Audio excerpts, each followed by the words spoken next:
Muling makikipagsabayan sa World Basketball Stage ang ating national basketball team na Gilas Pilipinas. Yan ay matapos nilang talunin ang Kazakhstan sa FIBA Asia World Cup qualifiers. Kaya pasok na ang Pilipinas sa FIBA World Cup na gaganapin sa China ngayong Agosto.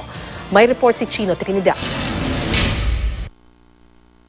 Bilang pasasalamat at ibinalik siya sa lineup ng Gilas Pilipinas, ibinuhos ni Andre Blatch ang sarili sa isang all-around game para pangunahan ng scoring at rebounding kontra sa Kazakhstan sa FIBA Asia World Cup qualifiers. 41 points at 14 rebounds ang ibinuhos ng naturalized Filipino player na napilitang iupo sa mahalagang bahagi ng laban dahil sa foul trouble. Dito naman nagsipag-ambag ang mga veterano ng pambansang koponan sa paugunan ni Jason Castro na nagdala ng 15 puntos, 9 na puntos at 7 mahalagang rebounds naman ang itinala ni Junmar Fajardo na humalili sa foul trouble na si Blatch.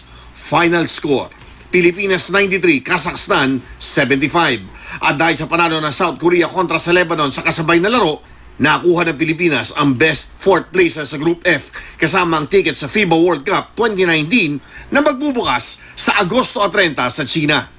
Noong 2014, nakapasok sa FIBA World Asia Cup ang ating pambansang koponan pero nalaglag sila sa preliminary round ng kompetisyon. Chino Trinidad, GMA News.